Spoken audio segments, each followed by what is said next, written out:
knowledge, that's the grand design. News and discussions, we don't waste no time. Every Thursday at 8 p.m. at EST, we bring the rhyme. Late night EDH, the Commander live stream. Sundays at 10:20 p.m. PST. It's a magical dream, random streams, box battles, can you feel the flow? Ripping ships and dropping beats, we're ready to... DJ Long Hair here in house. What's up, everybody? Welcome, welcome, welcome. There's Cosmic Seeds. How you doing, brother? How you doing? We're all right. For some reason it's saying I have 0 viewers. Interesting. Okay. Well, people will pile in, hopefully. Yeah, it's all the tracker's a little slow. Well, all right, viewers, let's get weird as hell. That's right. Very nice. Alrighty. Mono from Mad Magic TV. Welcome to the show for the first time. How you doing, buddy? Thank you very much, DJ. And by the way, I watched today your 4.5-minute music video of Mana Mana, and that only has like 115 views is a straight up crime against humanity. That thing is effing hilarious. If you watch that and you don't like it, we can't be friends. Exactly. You're talking about Mana Mana, right? Mana Mana, yeah. Muppets meets Excalibur from 1981. Yeah. Yeah. Oh yeah, you got to check it. Also, I'd have a good shout out for our military that we lost. I did a whole thing, a tribute. You know, that the Memorial Day music video you did. That was pretty solid. Thank you. Cheers, everyone. I got a diet tea here. I have to take a sipage, and then we'll get to Hillbilly here. Cheers. I'm on the sugar-free Red Bull. On the tea, Steve. Yeah, I got the sugar-free diet green tea pineapple mango. It's actually better than the regular one, and it's hard to find. Yes, sir. Where'd you go, dude? Just had you. There it is, Hillbilly. Hillbilly. I have an idea. Follow my lead. Got my own pineapple, got my own fiddle. Sun's coming up, I got gribble. Nothing but funny riddle. I like them French fried potatoes. That's right. How you doing, Hillbilly? I'm doing pretty good. Hell yeah. All right, Jay Thallid, also part of Mad Magic TV. I did a little thing for you. If you put an exclamation point and Mad Magic TV, your link should come up. Naughtybot is awake, so yeah, go ahead and do that. Test it out. It's exclamation point first, and then Mad Magic TV. Like in the chat? Yeah, in the YouTube chat.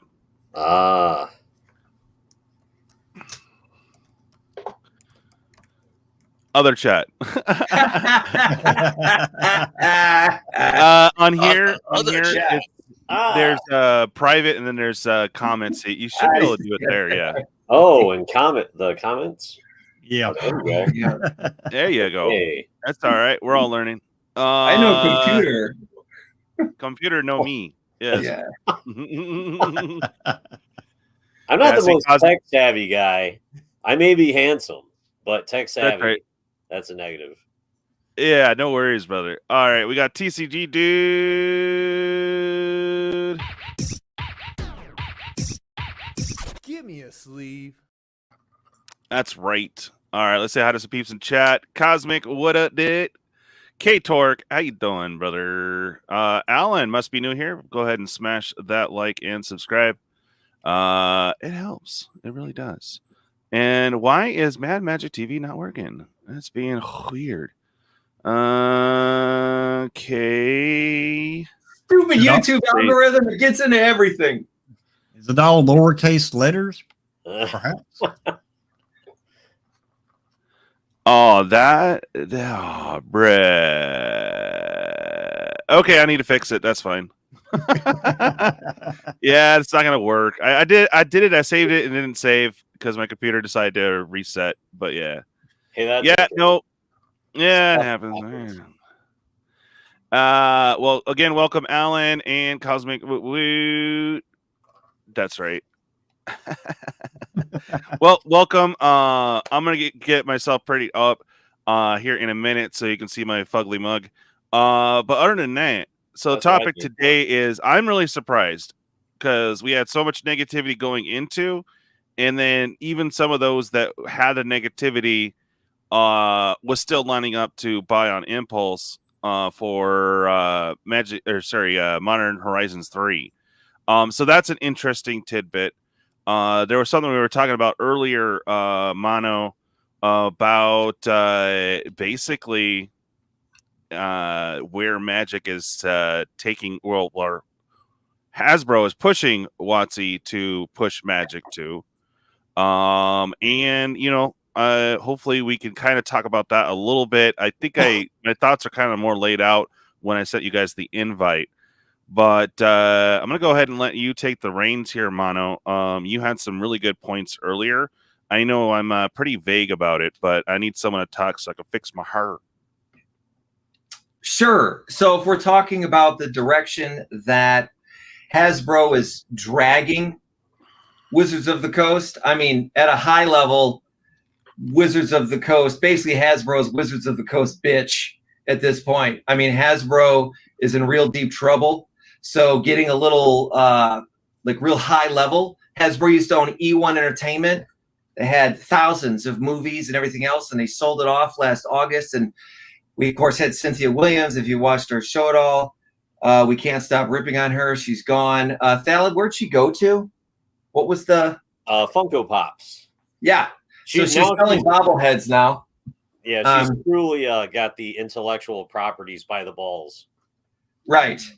And I kind of look at Magic the Gathering and its whole economy almost like the regular economy. I'll say I always kind of keep waiting for the bottom to fall out, but it never does. But I think that Wizards is basically beating up on the goodwill of all the players. However, their quarterly reports don't lie. And our recent video about Bank of America notwithstanding, because they have been beating up on Hasbro for a couple of years, they just happened to, I think, coincidentally be correct. But I'd like to know what all you think. I mean, can you do Modern for Horizons 4, 5, and 19 until we have 1 mana, 25 creatures? Or does eventually everybody wake up and just say, this is just getting ridiculous. I don't want my Magic games to last 15 seconds because it's like whoever goes first wins. I want Taylor Swift cards. Okay. Nobody started talking about Marvel yet. Yeah. Yeah. I think the power creep is a real thing, and the power creep is something that could be associated with the eventual death spiral of Magic the Gathering, period. It's just like, back in the day, like in the days of Standard, when it was called Type 2 for us boomers, there was more of the dominant decks were more control oriented. And today, as the power creep has went on, it's the power creep has shifted away from the control elements of the game, and it's made creatures much more dominant. So now basically turning cards sideways is how you win games, rather than resolving Wrath of Gods and counterspelling everything, which used to be how you won games.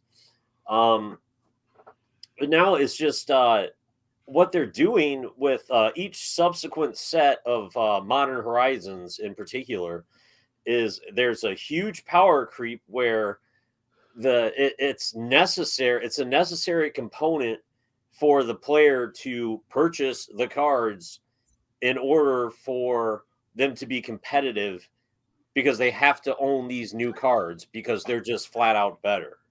And I mean, like excessively better. I mean, Ragavan and Nimble Pilfer are better. The last, I believe, on MTGO, after Modern Horizons 2 had premiered, the top 10 cards that were most played in trophy-winning decks on MTGO were all from Modern Horizons 2.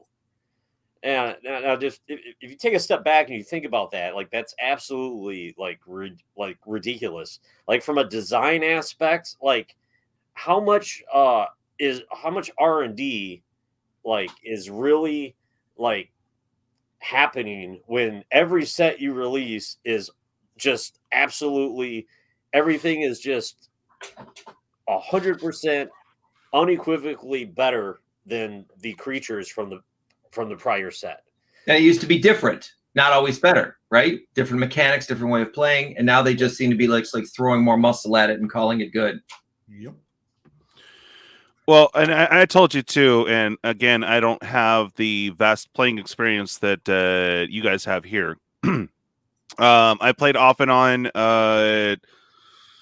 since '96, just kind of filling in when they needed someone at the game store when I happened to be at a game store. But basically, 2018, actually collecting my own because I was sick and tired of being handed the Merfolk deck. So, I went on my own and have been collecting and, went to Standard and finally Commander because they made an elf deck. And I was like, oh, this sucks. I'm now in. Anywho, what I was trying to say is like, what sells a set, though? If they're not putting in a powerful reprint, then they have to make powerful cards to get sales.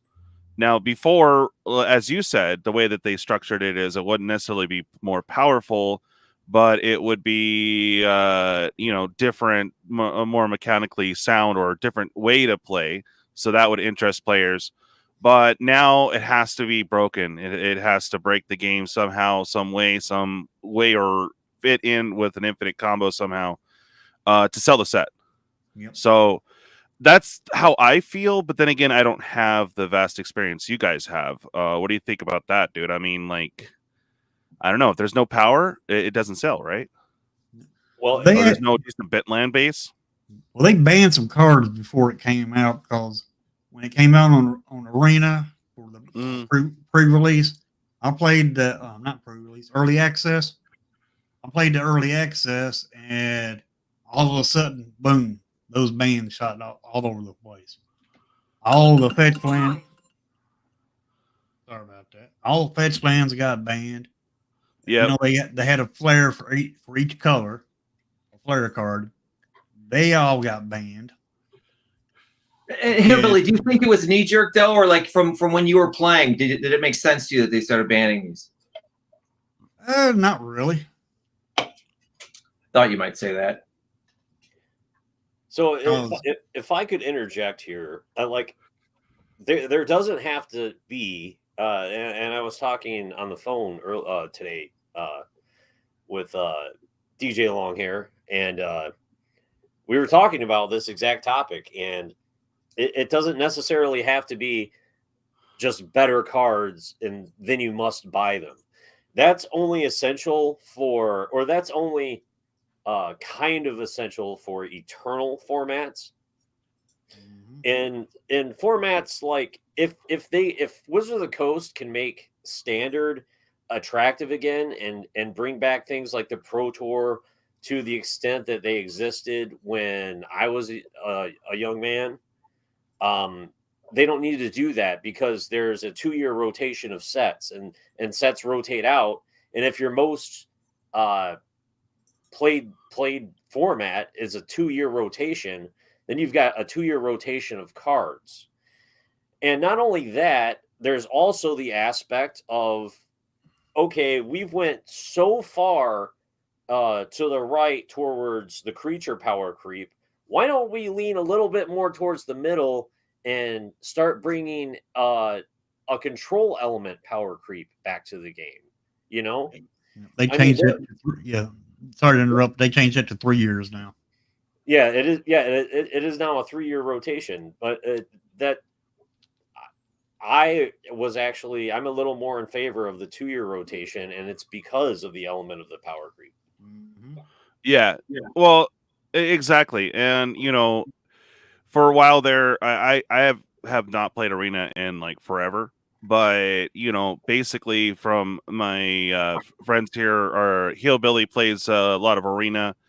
We have a couple other people in our circle that do, and it was all Shelly left and right. Now I don't know what it is now, but it was just like, oh great, they have to bring something in to break that cycle within this 3-year cycle to get those sales, get people excited about the next set. It's got to be something else. So then it will break Shelly or, just break stuff in general. I mean, I don't know. But the thing is that recently Standard has been picking up. I remember, was it last year or the year before we were saying there was no standard.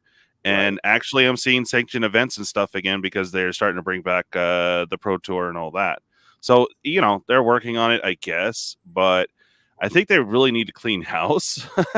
You know, that I don't want to say I'm not advocate for them laying off more people, but it just seems like they kind of did a lotto and laid off key people. So a lot of things are still wonky there, you know? Yep. Yeah, to me, it just feels like we are so commander centric, and Oh yeah, I mean, it's just overwhelming.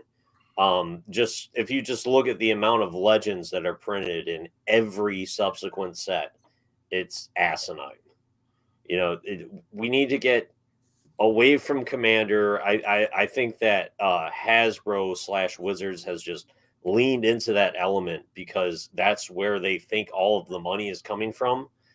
Yeah. But that doesn't have to be where all the money is coming from if there's good game design. I agree with that. As you know, I even agree with you on that as just being a commander player currently. So it just seems like everywhere you look, they have to include a bunch of commander cards that will change or warp commander somehow. Sometimes not even caring about the standard slot, like you buy a standard set to get stuff for standard and you're getting nothing but commander cards you can't even use. So they try to balance it between that and standard, so you could use it in standard, but it really makes more sense for commander.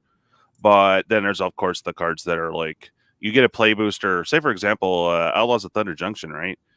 Like, it's confusing AF if you're not really paying attention to it and you're a casual player. If you get it and then you find out that you can't use like 3, 4, 5, or 6 cards out of that 14 card pack, you're like, bruh, what? Okay, you know, for someone who's casual, they get the pack. Oh, this is awesome! I want to put this in my deck, and then you know they get on Arena to try to put it in their deck, and they can't. And they're like, oh, why? You know, just saying for those that don't really want to invest time and actually do their research. Not calling anyone out, just saying. But that is confusing. So, you know, they do the and then also, you know, used to be for what Modern, the standard set came out, you can use it, right? Yep. Yeah, So it used to be like that, you know, every card that comes out, you're able to put that in a deck and use it. But now they put these other cards in the deck that you cannot use. Yeah. So, like a good half of your pack you can't use for Modern or Standard in a standard set. It's pretty awesome. It's incredibly confusing for the new player to open up an Oko Thief of Crowns in an Outlaws of Thunder Junction pack and think that they may be able to play with it in the most current environment that is allowed because it's the most current set. However, you can't play with it. Right. It's I mean, it does make drafting fun and chaotic, so we'll give it that. Because you can't use it in draft, but even then, they have some weird things like when they did. God, it was a few sets ago. They put in those promo cards. They're like, yeah, they're awesome, but you can't use them. Like, well, what? Well, why is it in here then? for pre-release, you're like, dude, like. You know, I cover this stuff on well, not really daily, but at least weekly. But I cover this stuff on you know, pretty normally. And even if I go there, would probably forget because I'm just excited, sitting down, finally getting to play some Magic in a tournament setting, and then have to realize, oh, you know, maybe sometimes even the LGS won't tell you, and then they come back and say, oh, you can't use this card, and you're in like your first round. You're like, oh, thanks, bro, that's awesome. God forbid, you're in the middle of the game. You're like, no problem, I don't have that card. Then you just draw dead on it, and act like it's not even in your hand. Yeah, exactly. Hey, what's up, Caustic? How you doing? I mean, it's bad enough that the game of Magic is complicated. You know what I'm saying? Adding a layer of complexity with cards you can't use in a booster pack is like, bro, why? I think you know, Hasbro Wizards, or I should say Rosewater. I mean, let's talk about like where it's at, right? Because he's their big designer. They paint themselves into a corner. You know, I said, oh, we don't like land kill. That's not fun. We don't really like resource control. You know, that's why we don't see a whole lot of control magics anymore. You know, I lament to Thalid sometimes that when Ray of Command came out in Ice Age, that card was shit. You know, and like imagine having that today. Instant speed, grab your opponent's creature. You know what I mean? Now it's like OP. And now recently, just as of the end of May, Rosewater's on the record basically saying he doesn't want to see discard decks anymore. And so now they're going to be trying to make sure they'll have discard cards that will show up in the sets, he said. But you're going to make sure there's not enough so that people can really just build a deck around it. And so when it comes to that, what's left except to make creatures stronger? Well, yeah, and there goes another question there too, based on what you said there. Okay, so if you get rid of discard, but you have a 2-year rotation, you still have enough discard cards. I mean, you know, just saying, yeah.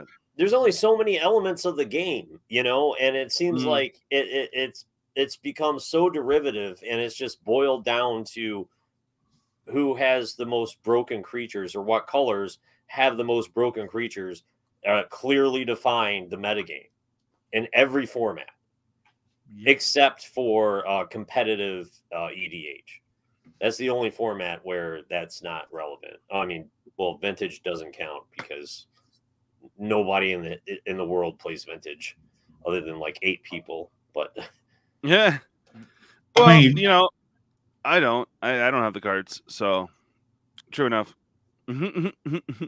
Yeah, no, you couldn't catch me playing Vintage. I might dip my toes into Legacy because there's actually some budget decks you could just jam, you know, not expect to win, but just participate, you know, keep it alive. Yeah. Well, Legacy is an amazing format. If you have access to, you know, the mana bases can get really expensive, but if you have access to all the duels and all that kind of stuff, then the Legacy is probably the most favorable format in all of Magic, in my opinion. Huh. Yeah, I see a lot of hype about it on Twitter. Yeah, you have all the elements that were always there, you know, like there used to be every competitive type 2, I'm calling it type 2 because we're talking about the 90s here. And every competitive type 2 season, there was always a metagame, and it usually evolved around there would be a control-centric deck, there would be an aggro deck, there would be something that was a card advantage / discard-oriented deck, like Necro, and then there would be a combo deck, like the old Cadaverous Bloom Squandered Resources deck. And every season, there were like these cards because there was like, you know, a variety of cards that were good for any kind of those like formats or any kind of that format of deck. Like that's what happened, you know, and it's cool. Like you could kind of, as a player, like master the metagame. You could predict what most people would be playing. And that was an aspect of competitive Magic. And that's just not there anymore. It's just like, you pick a color that has the best creatures, and that's generally like the best deck in the format. That's interesting. My local meta is still pretty control heavy, so I mean there's creatures in there, but that's not always their focus. So I just watched most of Ristic Study's recent video about Lantern Control, and one of the comments that he made about the deck was that it took to pilot Lantern Control in its prime took extensive knowledge of the modern metagame. Yeah, and honestly, awesome I'd love to see that deck in action. Unfortunately, it's banned now, right? There's a card or two in it. You just can't run it, if I'm not mistaken. But I feel like if more people could find decks like that and be creative, you know, and think outside the box, I think that could spark a lot of imagination and inspiration in folks in Magic. Absolutely. That's a fundamentally fair point. You know, anyone could retort to any of our negativity and just say, well, maybe you just need to get a little smarter, a little more imagination, and not see the game as one-sided.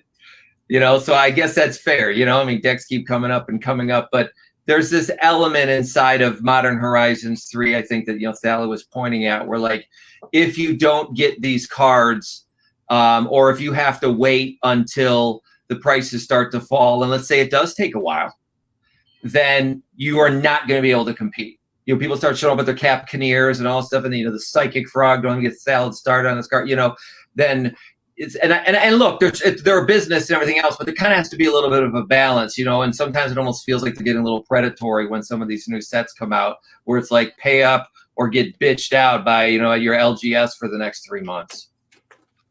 Right. Yeah, pretty much. And that's the other thing I don't know if you mentioned while I was fixing my hair, but you were mentioning oh man, I had a point, dang it. While you're getting that together, DJ. Yeah. Let's Damn it. just thought play this. What if Wizards pivoted and instead of power creeping, just went to blinging out and going flashy route, right? And just maintaining the status quo for the power level. What would y'all think about that? What does blinging out mean to you? What does that look like? Textured foils is an example of the new blinging out. You know what I'm saying? Like going extra fancy pizzazz. Yeah. Well, that's fine, but I mean, most cards that you need to really succeed are like 80, 60 bucks, 80, and then if you have to do a play set, I don't know, man. That's kind of what steered me away from Modern. I know there's plenty of jank decks to jump in. Yeah. Yeah. A lot of and people that's what Bob's have saying too. It's artist like signed cards, that would be Yeah. really chaseable. I mean, if you have an artist signed Cultivate, big deal, but I mean, if you really want to flex, you have that Shelly that's been blinged out and touched by Rosewater and everyone else and textured and all that. Yeah, I mean, that's on you, but just even the base value card kind of limits you. Yeah, power creep will turn MTG into Yu-Gi-Oh. Reprinting will kill what's left of the collector market. Ties into the title of the video today. Actually. Yes, even though I spelled Infinite correctly here, and I did fix it, but unfortunately got spammed out. So it was Infinite. Infinite? I don't know. Infinite. The Infinite. Binder talks. Yes. But yeah, I guess it kind of brings the whole game pieces versus collectability argument, into play. Right. Like, I know. So trying to keep this going here. There's a lot of good things in Modern Horizons 3, don't get me wrong, but not only are there cards in there that you're kind of forced to get to, I guess, progress in if you have more competitive EDH setting in your group, or if you're playing Modern and actually want to win, you now have that huge price hurdle to get up just to get packs. So that's affected a lot of my subscriber base. I know most of you have either got it or way early in advance or whatnot. But yeah, like it's so funny. Like I had it at 360 for a collector box for months on end, and now everyone's happily paying 400. Doesn't make any sense to me. Brother man, and if I can interject for the 1 billionth time, like I'm gonna go to the top of the Empire State Building with a mega horn to let me go. If you are holding on to fetch lands still, sell all of them. Pull out your color printer and just print up some proxies for a while for your base of Magic with your friends. These things are going to be. What do you think, Thala? Do we actually start seeing a flooded strand for $3? There are so many. We've been watching these box opening. I think they're all going to be. We're going to see like the blue ones are probably going to be around the $15 mark, and anything that's other than that, like Windswept Heath, stuff like that, is going to be $5 to $10, in my opinion. I mean, we've seen what happened to the enemy fetch lands, and although those are slightly different because the enemy fetch lands hadn't been printed since Zendikar, and so they're like the Scalding Tarn and stuff was north of $100 at one point. whereas Khans of Tarkir had brought the printed the allied fetches in, I think 2012 or 2013. So they were a little less expensive because of accessibility. But dude, I think with the how much they're going to print the shit out of this set, the set's going to be extremely popular. I think you're going to be able to acquire boxes at probably at least 60% of the price that they're going for right now in just a few months. I think you're seeing a lot of the hype train, but yeah, absolutely agree with you. Get rid of your fetches at the highest price you can, because they're going out. Yeah, and Kylan says, I thought that with the shock lens, but somehow they increased in value. His brain hurts. Hey, fair. I mean, we printed those, what, 6, 8 times? We're almost like in every set, it seems like. Yeah. And Alan has a very important point. Well, it's like you turn on, was it a whole Han Solo I know, or I was looking over here at some Card Kingdom price. I look over there like, what? Yeah. I will say you're safe, because on Mad Magic we only do mom jokes and not wife jokes. We do have some respect and dignity for each other. That's nice. It's not for Thalet's mom, but for the wives. My mom, I do know for a fact my mom has been on top of mono more than mono times. Fair.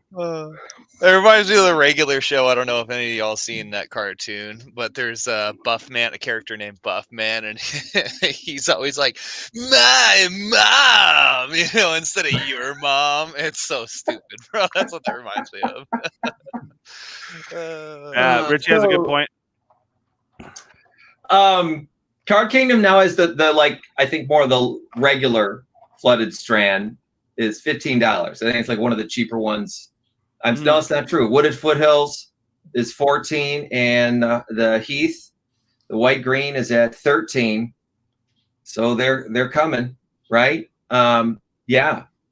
And I mean, is it officially, what was last Friday? Right, they were legal. So is there any data in yet, though? I keep looking around to sort of see like the regular release sales of MH3. Has there been enough time yet for those things to be aggregated? Has anyone run into any of those sales? Well, the thing is, too, is that we haven't even hit real pricing yet, because it's so weird. They kind of treat pre-release like release, but people still haven't gotten their stuff yet. So there's going to be more flooding the market. Monday is like kind of a good start. Obviously, everyone says 3 to 6 months out. Of course, that makes sense. But I mean, talking about for the more immediate, because right now we have that freak out stage. Friday's going to hit. People are going to get their stuff. Everyone's going to be happy. And then over the weekend, the market's going to be flooded. And then everyone's going to be like Monday or Tuesday, oh my God, I'm going to drop so much. It's a continual cycle for any set. But yeah, bro. We'll definitely see a huge dip in those. And we already have. You might be right. It might dip down to like the $5-8, probably the $8 range. I think. I don't think it'll go much lower than that. But it will take a serious dip, and then, as Richie says, it will. It will find its place after a month or so. Yeah. Oh, you got your box in today in the mail and cracked it. How'd you do, Kylan? Yeah, right. What's the best card you got? Exactly. Yeah, I want to know. You pulled a big one. That's right. Yeah, no, we did awesome for. We did awesome for. We did get one sponsored box. Thank you so much, Ace Explorations or Grimm. We did his box last night. Oh my God! Currently, before Monday, it was about 700 plus. Did you just read it in the chat? 5 fetches. One box, 5 fetches. Oof. But we've seen collector boosters, though, 12 packs, right? Of getting up like 20, 15 to 20 fetch lands. Box openings where people. I'm wondering if that's a regional thing, because you'll notice that if you get a bunch of fetches, you'll get like 0 big Eldrazi. If you get a big old Eldrazi, there's not as many fetches, or I've seen it to where it's like a good mix where you're getting 6 fetches or 5 fetches.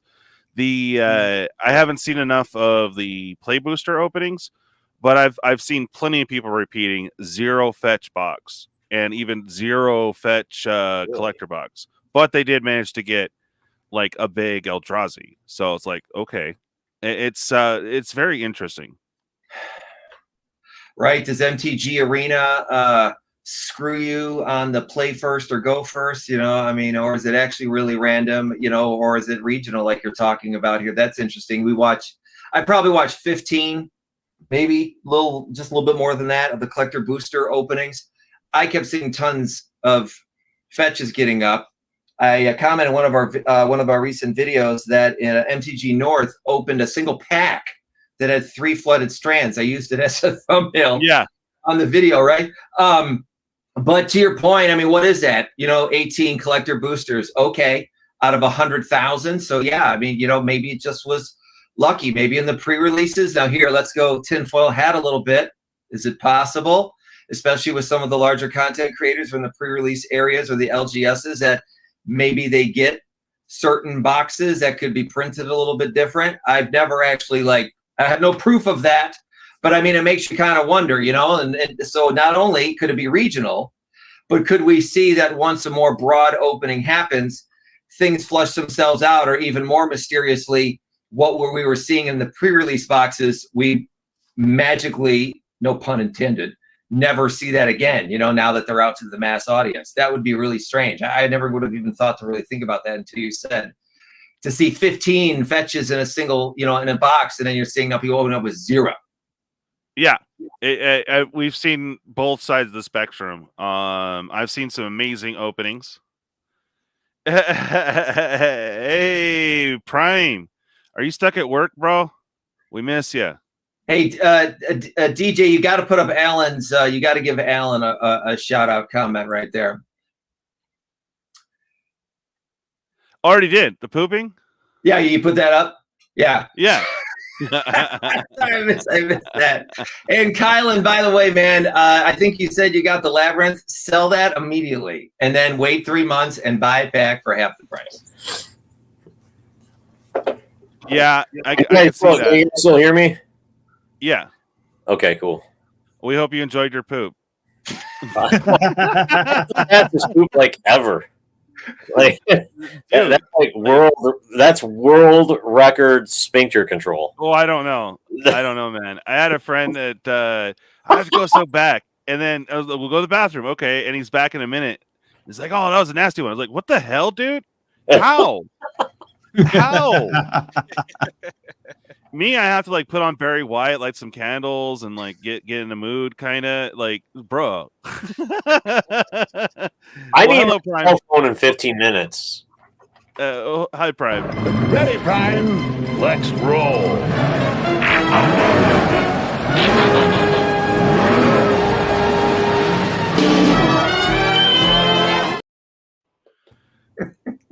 Yeah, and I believe that you had 8 fetches in one box this past Tuesday. Most he's personally seen.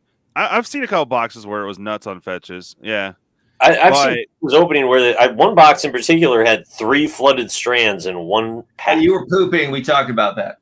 Wow. Okay, my bad. Oh, wait a minute. Echo? Wife with flooded strands, and it's not going to make a difference in the price.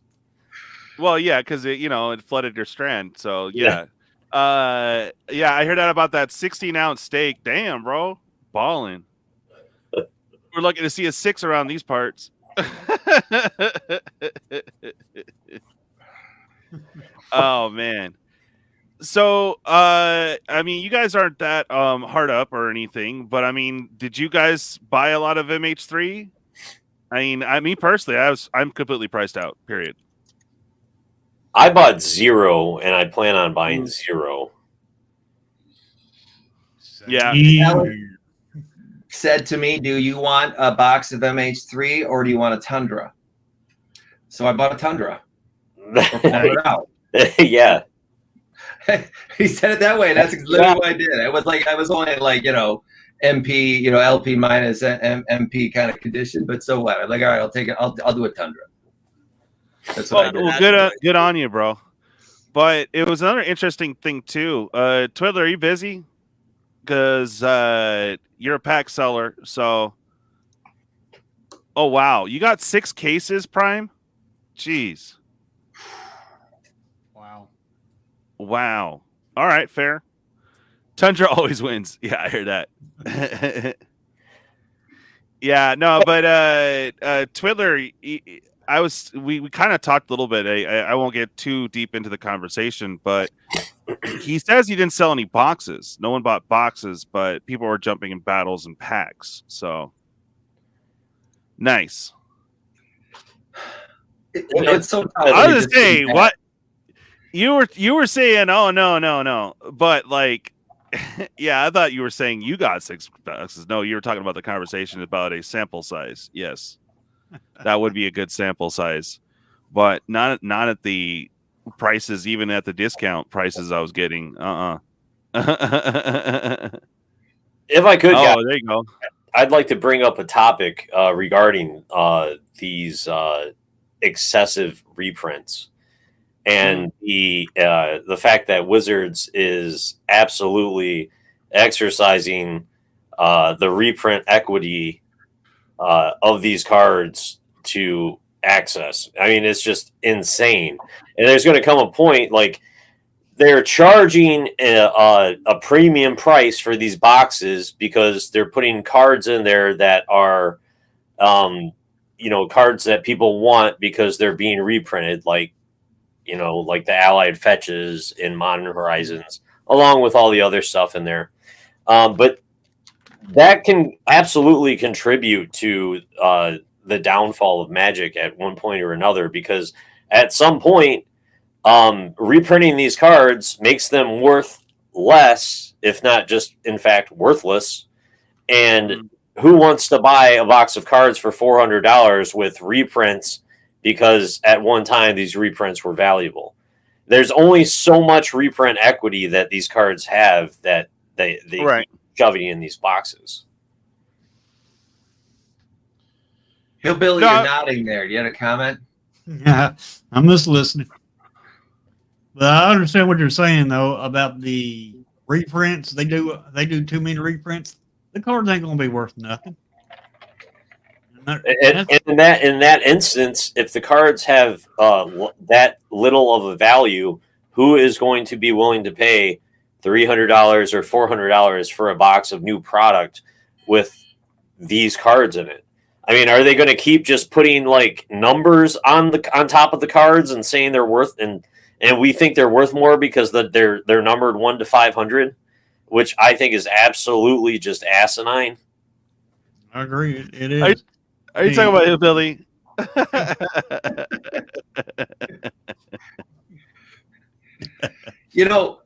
Sal, you and I are very like-minded. I'm more of a collector. Exactly. But that being said, I'm not totally unsensitive to the game pieces argument, and I'll actually say Fetch is an example of what won me over. When it comes down to like a land that like you just have to have or you just never compete, that's now getting down to more of like the more basics, of what you need to build a deck. And so they need to reprint these so that people can start getting them. You want to get the 16-year-olds, involved in the game. And I'm talking about the Magic the Gathering game, Thallid, not your game. And then, they don't have thousands of dollars to put into the game. And so, so you got to get like some of those out. But then you catch other cards, non-lands, a Planeswalker or something like that, that comes out in a set, or it's just this kind of cool card that's there. Let it be. Or a possible alternative, start paying some of these artists some money again and have them come up with just blow our minds artwork on a reprint, make that one very limited, and commit to never reprinting that picture at least ever again. So if people bought or found it in that set, they could at least think that they had something, that was special there. Trying to find, the balance. I mean, look, hashtag bring back reserve list, right? Until Mark Rosewater retires from, Wizards, I just don't ever see that happening.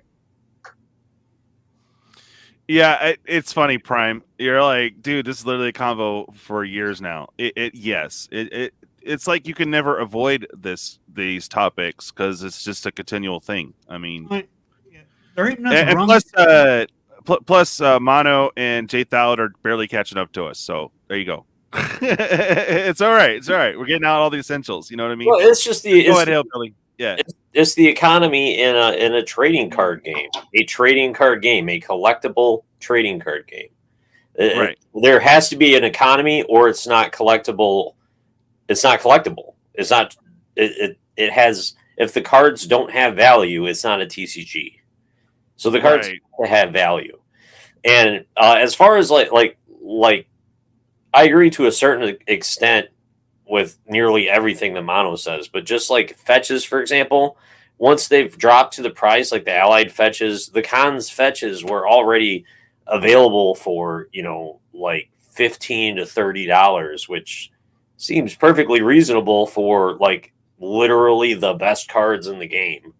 Like, well, that was just because people knew that the fetches were coming. It dropped. I mean, before there was fetchies that, even though it was rumored, it wasn't fact.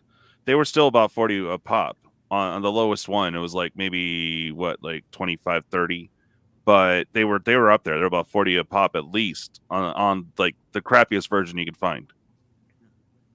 Now, I understand that I don't have nothing against reprints. Reprints are good, but when you take a card like doubling the season for one card, look how many times it was printed back to back.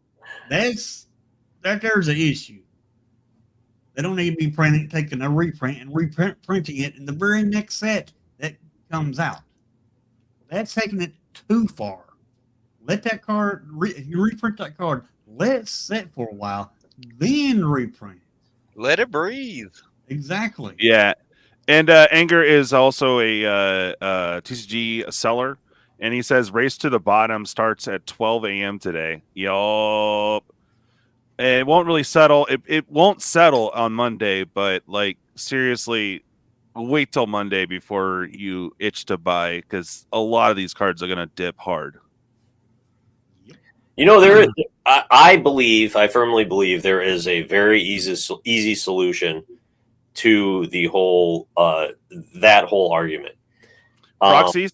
I think bringing back the reserve list, and at the end of the duration of the print cycle of every set, without knowing what cards are going to be added to the reserve list, 2 to 5 cards from each set are added to the reserve list. That would, I think, at the very least, like prolong the this cycle that we have going. And I agree with you. In a sense, we do have that now with Universal's Beyond, and there's been some talk that they won't be able to reprint those cards once the license is up. So that's sort of a very weak reserve list, kind of. But as far as any other card, like none of the arts are safe. I mean, they haven't done it to a secret layer yet, but I can imagine them reprinting and throwing in the list spot a freaking secret layer card. That would be like what, I could see it. One of the reserve list has a lot of rules to it, right? It's actually a fascinating history that it was tried to get demolished a few times, and it turned out to be the blood-sucking lawyers, to quote Jurassic Park, that saved the reserve list because of the corporation promises they made out to the people. They didn't want the lawsuits. But one of the, I guess, mechanics of the reserve list, I think, and I'd love for it to come back, but I think it would definitely now force the card designers to really have not only imagination, but a lot of foresight, is that technically the reserve list says that they also won't just take the same card and put new artwork and a new title on it, right? So not only are you not going to make that card again, you also can potentially like hamstring the ability. I wonder if that's why like cumulative upkeep kind of never really came back, but then again, all the cumulative upkeep cards mainly sucked. But so many of them, like alliances and everything else, these reserve. What is it, Tyler? Right, it's probably like half the alliances set is like on the reserve list. It's just massive. Almost all the rares. All the rares. Almost everyone. Yeah. By the way, every card on the reserve list is a rare, although that wasn't always true. The reserve list has changed since its inception. In fact, Demonic Tutor at one point was on the reserve list. And I believe Soul Ring. Oh, really? Right. Huh, I wonder what took them off of it. Yeah, there was a change to the reserve list, and at one point there were uncommons, and I believe Demonic Tutor, Regrowth, and Soul Ring were all on the reserve list during its first incantation. The lore of it goes that the reserve list was going to get scrapped again, and there was a heated meeting at Wizards, and actually, like the someone like ran out and like grabbed like their in-house counsel who came in, and then it got really fiery in there, but the regular worker bees didn't know what was said, and the lawyers left, and then they came out, and then that was the last time they ever talked about destroying the reserve list. But it's not like I don't sympathize a little bit with cards designers' frustrations. They look maybe at some of these cool mechanics that they inadvertently or their predecessor said never making that again, and now you see reasons to want to make it again, and they can't. But people have bought cards, so this is a thing. It's a detail. Maybe some of you know this. I'm looking at these comments on the windows. It seems like there's a lot of magic knowledge here on the channel right now. But there's like a gambling component because the cards are randomized. That if Wizards really, and Thalid, you can expand on this. But if Wizards really starts to acknowledge and seems to be obviously, provably, for lack of a better term, following the secondary market, that they could get hit with federal lawsuits, like straight from the government, over gambling regulations that they're trying to put onto people, right? So they have to, but we look at what's going on, and it's like, oh, well, that's weird. Why is it all the expensive cards on the secondary market seem to be the ones that get reprinted? But I guess if we looked at it as a whole, we'd find plenty of others that weren't expensive that also got reprinted, right? So from a numbers point of view, it would sort of give them like plausible deniability. But does anybody here in the comments, does anyone here tonight actually think that the secondary market has no consideration for getting a reprint from Wizards' point of view? Like, does anyone actually believe that it's random in that way? Zero people. What's that?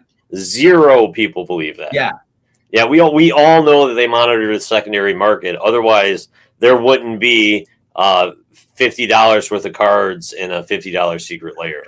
We know that they monitor the secondary market, and they are playing in dangerous waters with some of the secret layers, and they basically are trying to capture the value in the secondary market with secret layers.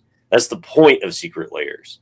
It's a spit in the face of LGSs that live off of selling singles, and just by essentially Wizards is selling direct to customer from them 5 pieces of cardboard for $30 to $50, and it's ridiculous. Pause for the cause. Fish Games has arrived. How you doing, buddy? Excited for tomorrow, bro? Patron battle. Fish Game.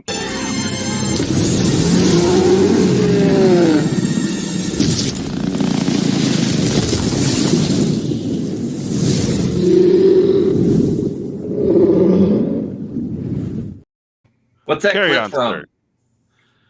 Oh God, was it? It was Jurassic Park. Was it Jurassic Park? Yeah, I think it was. Can I get a Carl? I haven't heard a Carl tonight. Oh, you know about the Carl. All right. Dude, I love the Carl.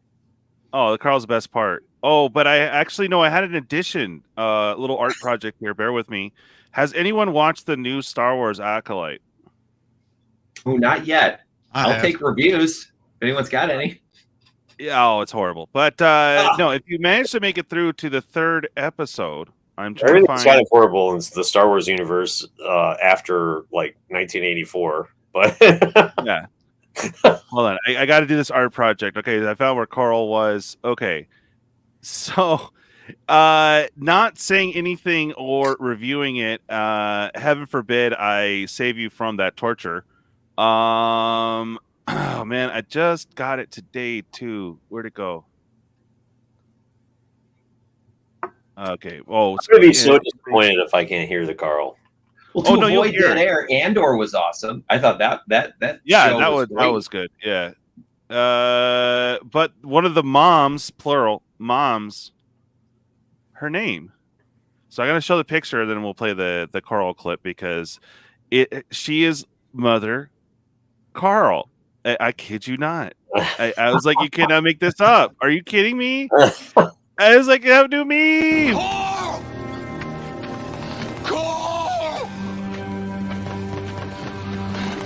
Qore! Qore! Now you know one of the mom's names is literally Mama Carl. I kid you not. You know, it's not Carl, but Coral. But yes, every time I see it. Okay, carry on, sir. Yeah, my wife and I actually love that because we have there's actually we had an inside joke about that exact thing before I even seen it on your show, and there is a pizza place right by us named Carl's. So oh god, we're like we're gonna get Carl's, you know. Yeah, nice.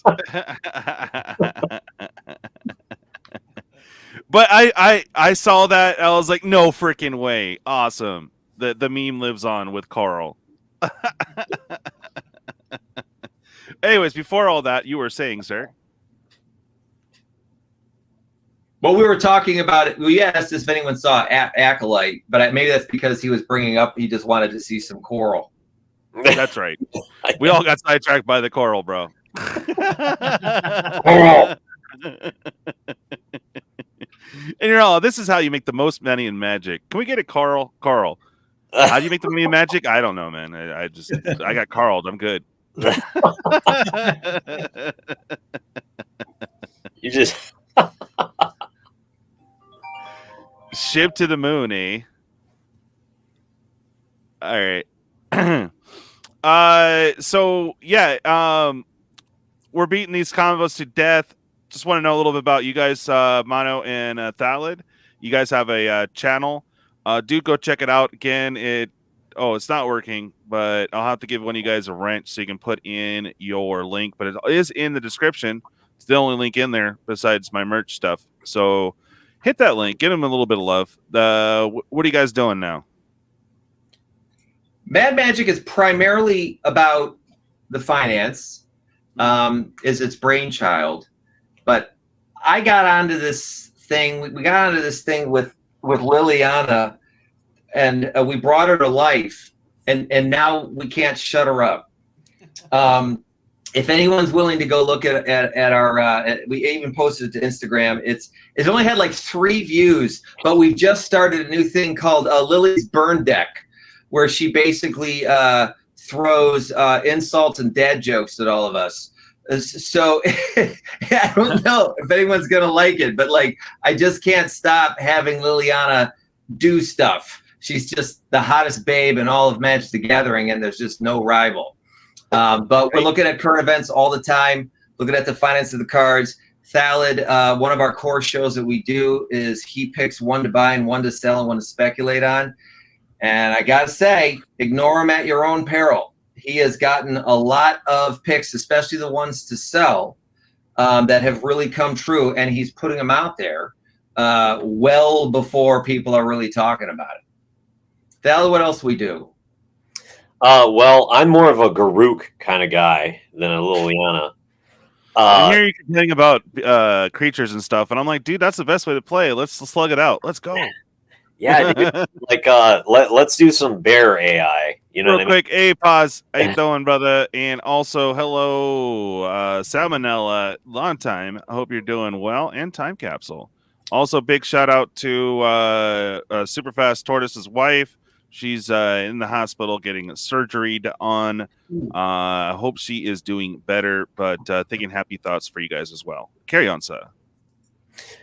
Yeah, we basically focus mainly on the finance aspect of Magic, but we focus on current events, cards that are potentially playable from the past, or cards that are on the reserve list that could have good interactions with cards that are recently printed that could spike the price of that card. You know, and a lot, like I said, a lot of our content is about, like basically getting the best value you possibly can out of your collection, and in order to maximize your set of Magic cards. Nice. There is one other thing, though, that we do have to say is that, and this is really important, we want credit for this one, okay? Like, fair point, Prime, when you said, like, the reprint conversation has been going on for years, there is one thing that we do definitely want credit for, and that's Motley Crue's Vince Neil is actually Joven of Homelands. Nice. We have discovered this for ourselves, and we made a whole video on this.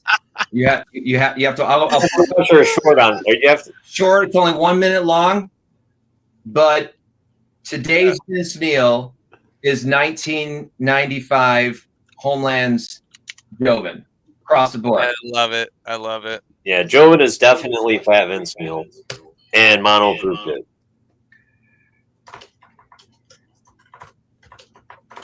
Nice.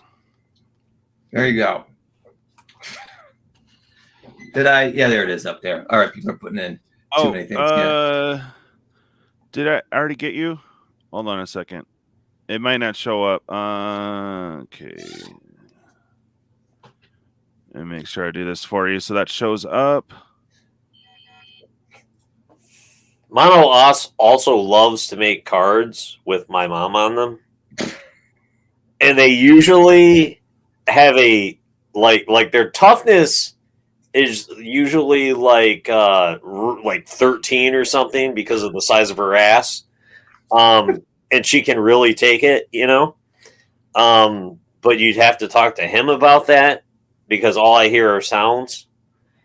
One of these days, your mom is going to, if I ever just show up dead somewhere, basically with every single pair of underwear I own stuffed in my mouth, you'll know that Thalad's mom actually started watching our show. Oh, man, you guys love Dave. Underwear. I mean, yeah.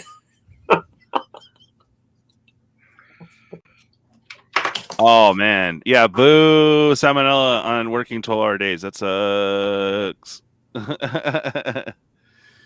Me, though, I like the money. Damn it. That's what he's saying. Boo to the working. Yes. God. Don't get butter.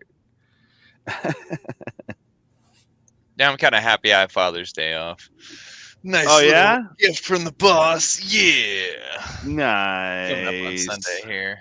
I love that my friend Al is literally in the chat, like just fucking shit bombing me the entire time. He is. I'm just saying this now. Great. What's funny is this is true. Oh, yeah, for sure, Brian. I would be like, okay, I obviously cannot monetize that particular episode at all. Yeah, no, we have some fun peeps in our vast crew of content creators and just regular old Joe players, even people that don't play. We have a good mix here. Yeah, he says he's an Oracle. Nice. Hell yeah. And by Oracle, he means that I know that Mono's going to bang my mom again. Oh, I predict. well, you figure with oral in the name, right? Look, I'll just keep apologizing, even though like I'm often the one instigating it. We can't. It's sophomore, but we can't get away from these. They're just so amazing. Yeah, it's just how we roll, dude. We're like 15-year-olds trapped in 40-year-old bodies. But I'll take offense to the now 6 or 7 comments of 13-year-old calling us boomers. We are Generation Xers. We invented Prince and Michael Jackson and heavy metal and classic rock and every effing cool movie that was ever made and video games. But we did also invent you fucks. So sorry about that. No generation's perfect. We were the ones that invented Gen Z. By the way, if boomer is part of your actual vernacular and you're not using it in like a sarcastic, funny way, you probably own a collection of Affliction t-shirts and you are horrible at life. I have 0 Affliction shirts, but I'm there, bro. I'm there. That's funny shit. So exciting tonight. Get to break, make dinner, and come back tonight. We do have the pre-order box coming in. That's all super shiny here because the sun. Can't even do it right now. This is why I don't stream this early. Anyways, MH3 baby tonight. Woo woo. 9 o'clock Pacific Standard Time. So it is going to be a late box, but we're getting that done. And tomorrow we have the Crazy Beaver game for patrons. So that's going down tomorrow at 9 p.m. Eastern, 6 p.m. I was going to say Central, but no, it's Pacific Standard Time, baby. I'm excited for that. Oh, man. And that box was fire last night, bro. He, one of our guys here sponsored a whole collector box. Thank you so much. That was... pre-Monday pricing, he had over 700. So after Monday, it might be 400 or 500. I don't know. Oh, that was the other thing. You guys are market guys. Let me ask you this. I noticed the trend, but I don't follow it enough to be versed or whatever. So with the rapid fire of all these boxes, and you guys cover the finance constantly, you notice that the dive starts way earlier now. As far as pricing goes, because obviously pre-release prices are ridiculous, and then they drop down to somewhat normal, and then below normal, and then we find out the actual price. But now you've seen the dip starting as soon as Wednesday, right?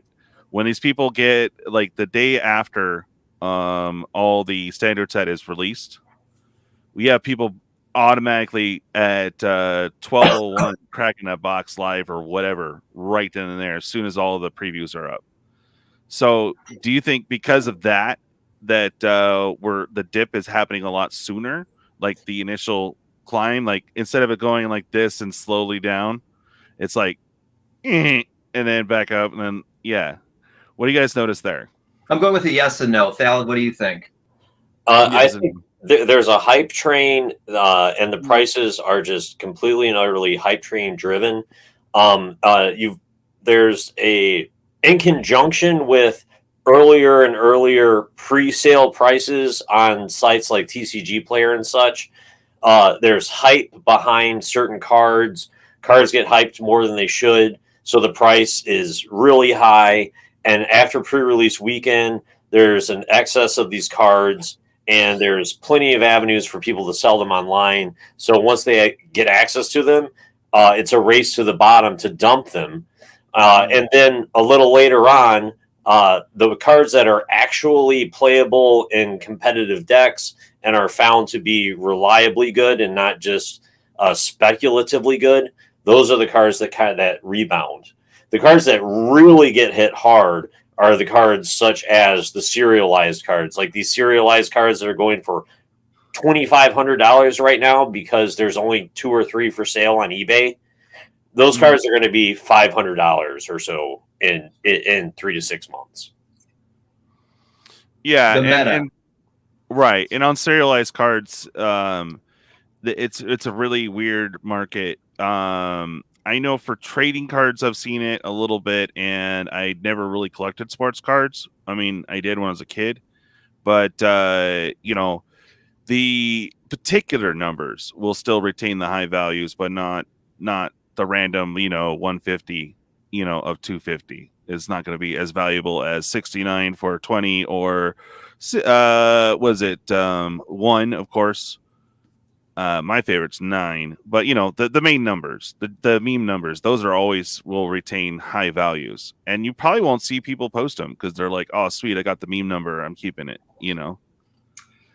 I would agree with that. If you get a serialized card, I mean, even if I picked one out of a pack, I'm not gonna sell it out of spite. I mean, I'm not a moron.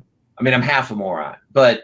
And so I think that we could see serialized cards potentially always have this I'll say unfair higher price simply because people that get them, why get rid of something that there's only one of 100 of, even though to Alec's point, it's just a couple of printed little numbers at the bottom of a card with no other differences, I might as well just keep it in my binder. And so I think seeing an appearance of one of those out on the market can be rare enough that people might jump on those. But they're often so pricey that it's kind of like laughable. Yeah. You know, you see some dumb serialized card at $3,000. It's, you know. Well, hold on, dream. Kylan, you disagree. Okay, thank you. Yes.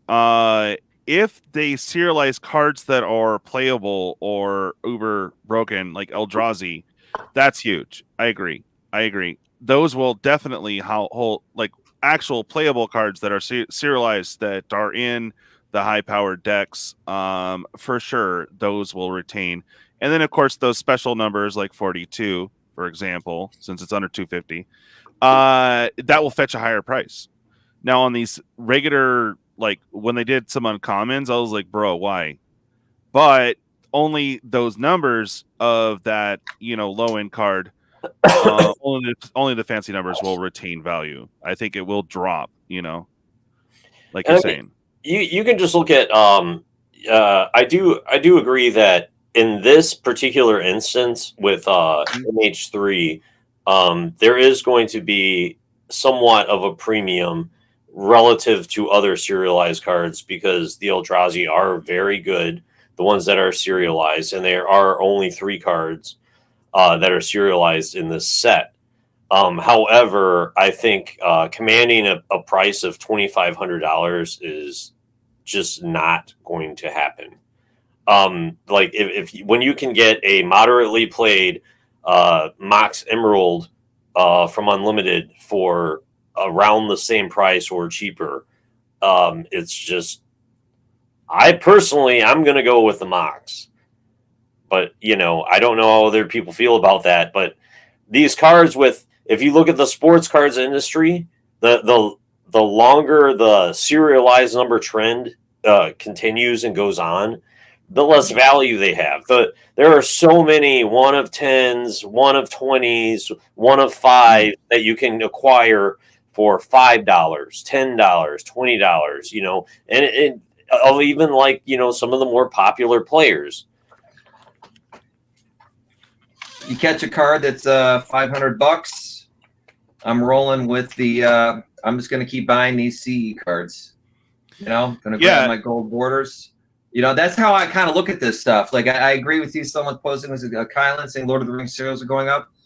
It's true, but to me, there's always a ceiling. At least for me, as a collector, or even as an investor, things start hitting a few $100s, and now it's just time to go grab more reserve list cards or 4 horseman cards or whatever. You know. So I think sometimes when they get past, especially when you start getting to $500 for a card over, it makes 0 sense. Go grab a dual land, you know, in any best condition you can find. You know, you're always just going to be better off in that way. I mean, me personally, I have a hard time holding a $100 card unless it's like gifted to me. I won't sell it, you know. But like, I had a card that I desperately need, but dude, like 250 is like, you know, more alluring and took care of a debt. So I was like, I had to. But if I had magically pulled one a serialized for myself, I would be way too tempted to sell it. And then you go through trying to sell a card that's supposedly $5,000. You know, people aren't going to want to shell out $5,000 when they can get like a whole play set of freaking duels. You know, so what do you do when you do get that big card? If I catch a serial, I keep it. I wouldn't sell it. Really? All right. I don't have the strength to do that. How about you, Thalid? Like, especially right now, I would sell the shit out of anything that was serialized from MH3, especially in the first couple weeks the set is out. And even in as someone in the chat brought up, the Lord of the Rings poster cards that are serialized that have gone up. You have to keep in mind that the serialized concept in Magic the Gathering is still a relatively new concept. How old is it right now? A year and a half, 2 years, something like that. I think Brothers War was the first set, and that was about a year and a half. That was about 2 years ago, something like that. Maybe a year. Yeah, it started with a Visitor Seer. Yeah. Well, yeah, with the Secret Lair. Yeah, that was true. That was a one. Those are out of 100. But the longer this trend of serialized cards continues, the less important these cards will be as far as the significance of their value. Let me couch what I said. This is, I would keep it unless it's going to start hitting this several $100s. I could actually get it. I don't even know if Card Kingdom has a market for the serialized cards. I never looked that closely. But if I could trade one of those out for like a real classic reserve list card, I would definitely keep doing that, because they're just going to keep making these things until they have no value, right? I mean, we know they will. Yeah, I mean, for me, like, I would take that trade. Like, I would take the trade. I need not even a play set, but just like Badlands and Bayou, right? It's way out of my budget to even think about. But if I got a card that was worth a lot and it wasn't one that I cared about or wasn't usable, like if it's highly usable, it should retain value or maybe go up if it's a card used all the freaking time, but I would have a hard time. Like, if I could see my opportunity to come up and get some duels, dude, I'd do that all day long. Oh, you got some duels? Sweet. What condition? Okay, cool. Take that off. Make a couple grand and get your duels. Let's go. I would not say no to that. Keep in mind, too, with the serialized market in Magic the Gathering, Magic the Gathering is a game, and the value of a lot of the game pieces are predicated on how good the game pieces are. And that number in the corner doesn't make the piece any better in the game. And that is actually something to consider as well. I mean, that's how I always viewed it, Kylan. On some of these bigger cards, like, yeah, now I've been collecting for a while, so I've been able to catch up with some of the old school jank that I missed out on. But there's still a lot of power cards I need for Commander, right? And if I started my collection in 2018, that's a huge backlog to get cards to actually make a deck that works. So yeah, I mean, I could totally see what you're saying though. Serialized gives the younger generation the chance to get older cards via trade. That is an interesting thought for sure. That's the way I think of it though. I mean, do I want this $5,000 freaking head of Suko because it's the rarest of the rare? Or do I want a whole freaking playset of the duels I need? Duels, bro. Let's go. Although it would be a tough cause, I do collect all demons. So damn it, maybe it would. The Netsuko and the neon versions, like how much have they dropped? I think the neon red since its release is down like. Oh, I was using an example. Yeah, it's like below 1,000. And that's just, I mean, it's completely and utterly plummeted. The yellow version that was exclusive to Wizard stores I've seen one at a game store for I think $75 or $70.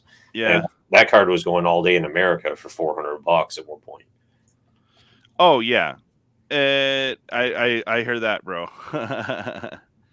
So are any of you guys late nighters? I know you work nights, Mono. How about you, Thalen? No, Thalen's the one that works. So he works nights. Oh. Yeah, I work till like 3 a.m., dude, usually. Oh, okay. So was I talking to both of you on that email? I'm confused. I did send you separate emails, so we were probably both sending you emails at the same time on different threads. Oh, okay. Don't tell me I sent my mom's pic to the wrong person. That was, you shared to the cloud, right? It's up there somewhere. I'm afraid everyone here has already got it. Sorry, bud.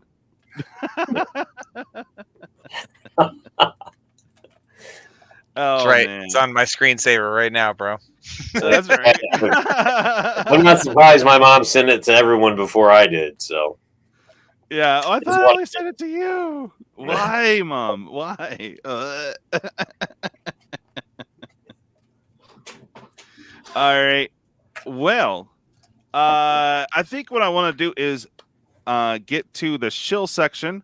For this part, go ahead and shill your channel and do the things. See, Kylan, Watsy slapping a cereal on a random card is a disaster. Yeah, but a cereal with Inside of Universes Beyond for specific art, and then the unique mom Praters were brilliant. Yeah, but XX 500 of crap is the gate crash cards. Yeah. I think so too, man. Like, don't put it on uncommons or commons. You're like, why? You know, do it for your power cards. Trust me, it will do you much better. People be more nuts to get Eldrazi, for example. You know, I thought for sure they would do Allied, bro, because that would have been insane for the box as well. Yeah. The too much of already a kind of crappy thing for the serialized cards. But I think it's a great point. You know, I mean, if you're going to start doing this, and then you're just going to stick it on any sort of random cards at all. But it seems pretty clear. And look, this isn't just a Hasbro thing.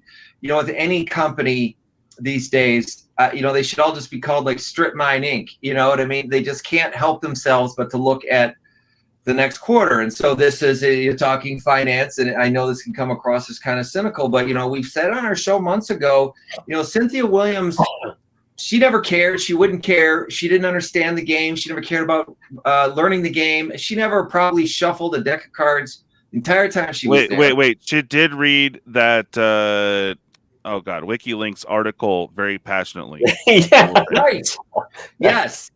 God, Yeah, right. It was so obvious. I mean, like we're almost like, wait a minute. Like I think a lot of us even recognize that, like when we heard it. But for her, it doesn't matter.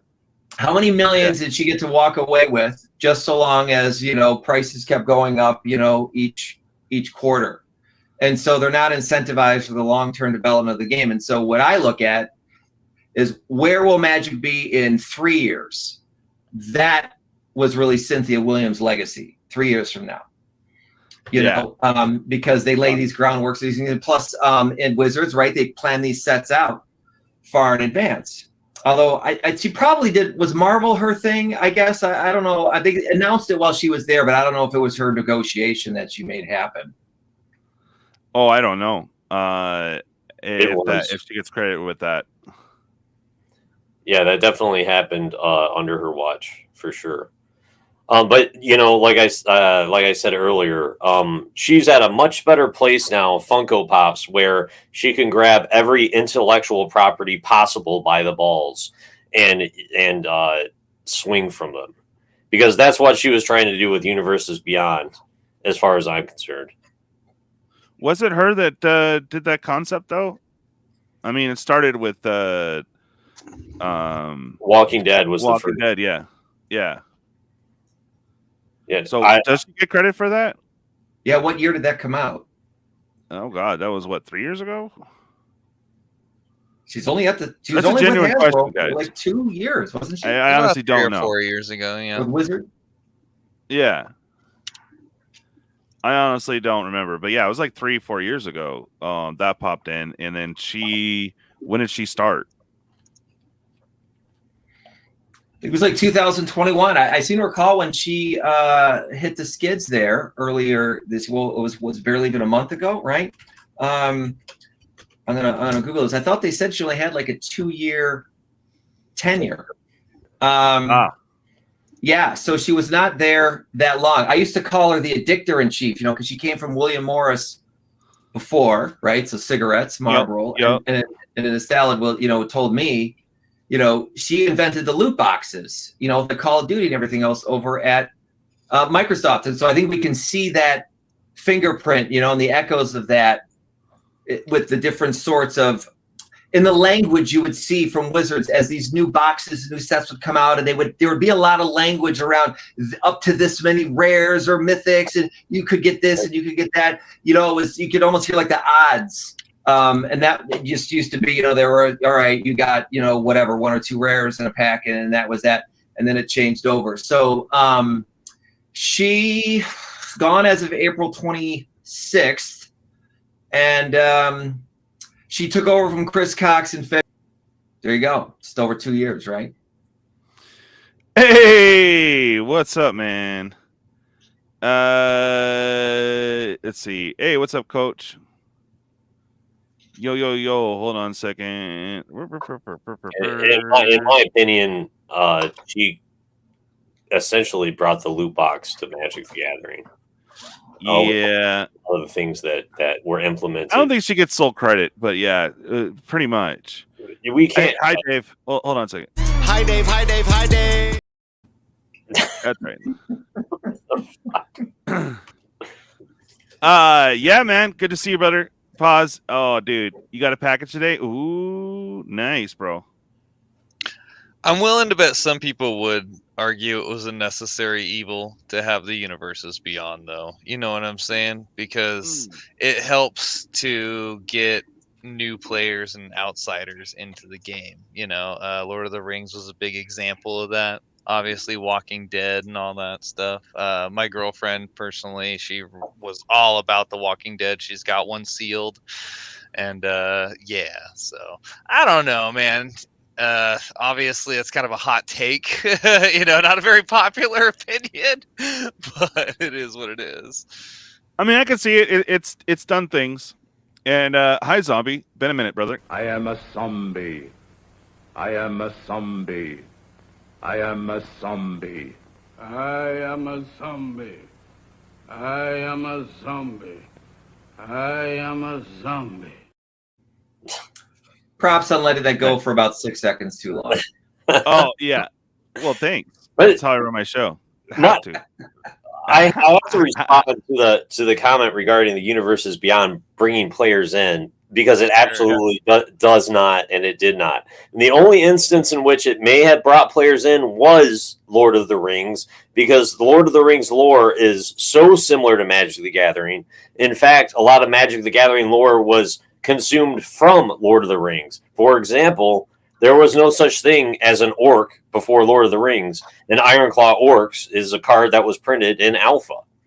But like, how many people bought the Walking Dead Secret Lair and are playing Magic because the Walking Dead drew them in? And I would, it's probably like an infinitesimally small number relative to the number of secret layers of the Walking Dead that were sold.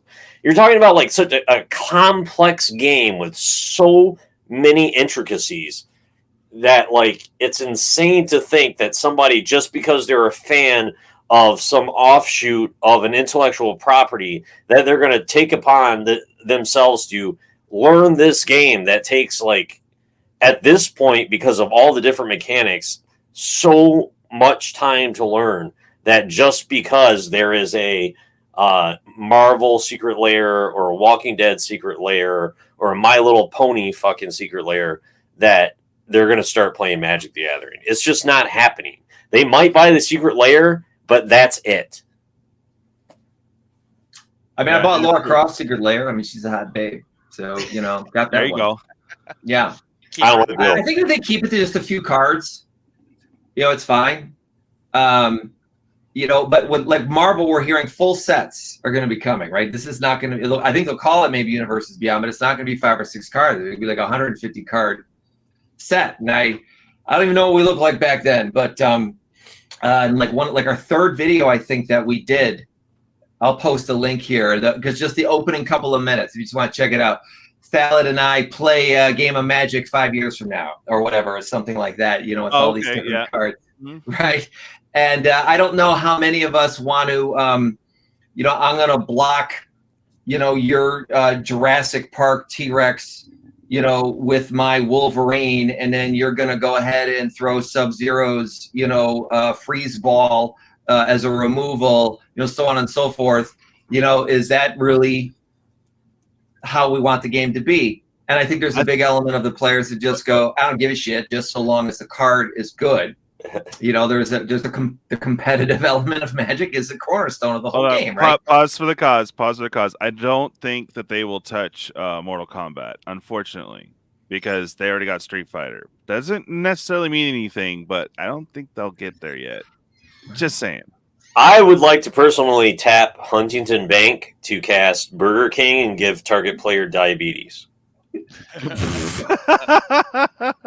mean, I can see your point. Ha ha! Too late. It's probably a small minority of people who actually were attracted to Magic and actually still play actively, you know, that weren't in it before. because of these crossovers. I can totally see your point on that one. And even as an entrenched Magic player, I felt a little uncomfortable opening Transformers cards in standard Brothers War packs, you know? Like it just felt off to me. Like it's not like totally wrong, you know what I'm saying? But it was like some old bread or something. Yeah, a little off. Man, that in particular, the Transformers and Brothers Wars just felt totally contrived. It just felt like it was just shoved in. It just felt like a last minute thing that they just shoved in. Yeah. It took me a minute to figure it out too, and then I was like, "Oh, Brothers War. Oh, okay." Yeah, I mean, there's probably another reality connection. Am I missing it? I'm like a Transformers guy too. It's just so fucking bizarre. Yeah. What was that, dude? I was gonna say there was probably, there could be an alternate reality where there's no universes beyond, but like even in that one, like maybe it was just only a matter of time before this happened. You know what I'm saying? And kind of like harkening back to what I was commenting on earlier with blinging out Magic and going fancy with certain arts or exclusive ones. And I think Thal had mentioned like adding to the reserve list with specific arts from sets, right? Like where's the balance? How long can Magic actually survive and go on pure just game design instead of business? You know what I'm saying? It has to, the mics, the lights, and the production has to be paid for somehow. Yeah, Joe. Yes, we have to look the other way from time to time, otherwise there will be no game. And inside of all this, I think the Hello Kitty secret layer is like one of the most expensive ones. So hey, screw us, right? I mean, couldn't imagine anything farther away from any of the lore of this game or its target audience than that. And I think we've went way far away from game design when the best red 1 mana casting cost creature was a Goblin Balloon Brigade, and then a few years later in Tempest it was Jackal Pup, and now we have Ragavan Nimble Pilferer, and then in a few years, who knows? We'll probably have a 1 red mana like 4 or 5 creature when it comes into play. Do my mom? Yeah. Way to full circle it though. Modern Horizons 3 has a 1-drop that's a cat that everybody's ranting and raving about. Yeah, agreed. Everyone has their pet crossover. Lord of the Rings was the most fitting so far, being similar fantasy setting as original MTG. Yeah. Heading by Baldur's Gate. Dungeons and Dragons made perfect sense. Ooh. Yeah, I mean, I love the dragons. Those were awesome, the full art ones. And then with Baldur's Gate, that as well. And they kind of did a surprise a lot of people because those were super hard to pull. And then, of course, you had less packs in the set box, so that was like, oof. Someone at Watsy is sitting there listening to us like, come on, guys, we're trying. All right, we're trying. Yeah. No, they're just naming off as they're watching us. Yeah, that was so and so. And that was so and so. That wasn't me. Was not me. Yeah, that was the intern's stupid idea. Yeah, exactly. All right, guys, we're gonna go ahead and wrap up here. Thank you, everyone, for attending. So let's go ahead and get to our shill section. We'll go ahead and start off with you, Mono. Shill. Mad Magic TV. We've been around since about November. We have a beautiful cross between actual real financial advice and straight up horsing around bullcrap. You might want to use headphones when you're going to watch our videos if you've got kids in the room, but we've got videos coming out, full videos every week, along with tons of shorts. We can't stop buying cards. We're opening them up all the time from things that we get in the mail. And I will reserve any other infantile jokes. If you've been hanging out here long enough, you've heard some of them. But it was awesome to be here. Hope we can come back, DJ. Great comments over on the side. It's always a great time. We'll talk about this stuff for hours and hours and hours. Oh, for sure. Well, thanks for coming on. And you now have the wrench, so please go ahead and post your channel link. Much appreciated. Yeah, dude. I know the wet clothes and the dude, because the maggots. Yeah. Yep. Yeah. Gotta tell him. You know how to adult. That's right. All right, Hillbilly. Alrighty, I'm at 464 subs. Try and get to that 500 mark. And but when I get to 1,000, I'm gonna make a deal with another content creator, Super Fast Tortoise, that I would shave my head. And when he gets to 1,000, he's supposed to be wearing a wig. Nice. Well, no, what he should be is wearing the wig of your shaved hair. Ew. But bet. Anyway, I do arena every morning at 9 a.m. Central Standard Time. Then again at 2 o'clock Central Standard Time. Then on Saturdays it's a little different because I do arena at 9, and then I do a commander game at 2 o'clock Central Standard Time on Saturdays. Other than that, that's all I get. Awesome. TCGDude. Yo, I got it right here. Give me half a second. So yeah, man, I'm just totally that magic homie, chronically online when I'm not at work. I'd be playing a lot of Call of Duty and Final Fantasy, and dabble with Arena once in a while when it's not being stupid. Although we gotta figure out when we're gonna hit that 40K, bro. I know, right? I did buy it on sale and it's installed. I gotta get her done. Yeah, get through the beginner levels. The I think there's a 6-part like tutorial to get you used to stuff. Okay, I might do that before the box battle today. All right, sounds good. Yeah. In the meantime, I got to present screen here. If you don't mind clicking that for me. Yes, sir. Thank you. I am going to be attending the MagicCon Vegas this year. Looking forward to meeting anybody else that's going to be there, and I am raising funds for that. So I have a box battle here at Core Set 2014 in Japanese. It is $18 a seat. You get 5 packs, $7 shipping, so $25 out the door, and then battle for 3 extra packs with the high-low CMC. And you can always just I have a channel in DJ's Discord, and you can always at me if you got questions about that or whatever. Looking forward to that. So that's all I got. Nice. All right, and now to the other part of. What's up, guys? I'm the other half of Mad Magic, and we currently only have like 210 subscribers or so. But I also have a deal with someone, and I'm actually going to shave my ass hair so Mono's mom has a better view. What? Well, promises. I have and I have to follow that. Thanks, man. I want to see at least 500 subscribers though before my mom looks at that. Yeah, right. At least. All right.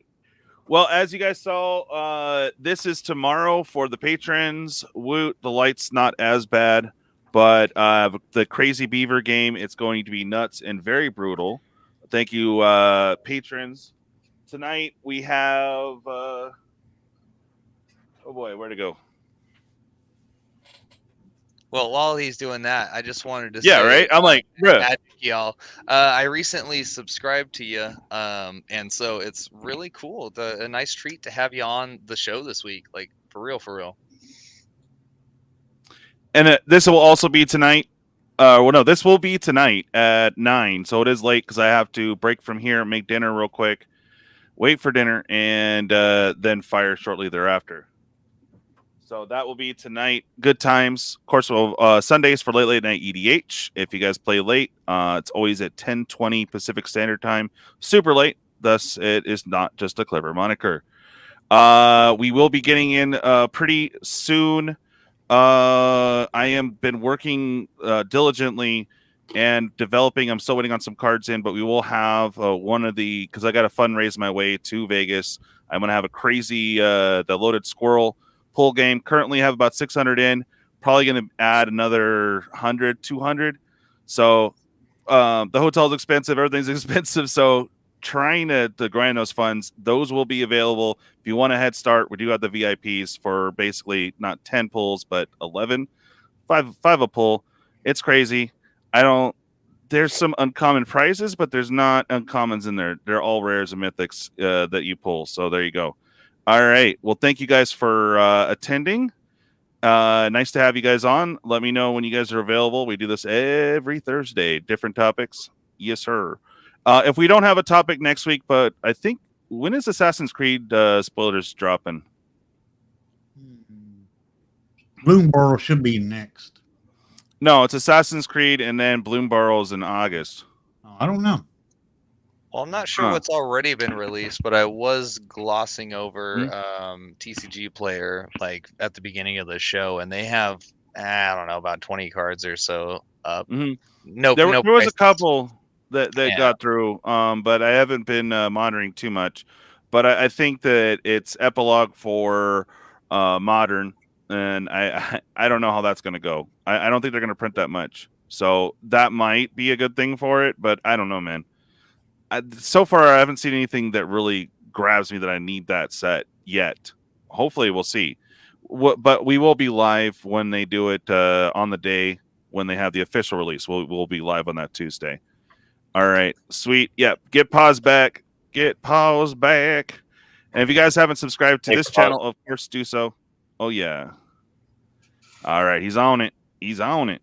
All right, you guys are welcome to chill for a minute. But I'm gonna go ahead and call it. Thanks everyone for attending. Again, we got a show tonight, a show tomorrow at 6, or well, for you guys East Coast 9. And I'll probably be doing some random streams over the weekend. So be on the lookout for that. Other than that, thanks guys for coming, and we'll catch you next time. Bye.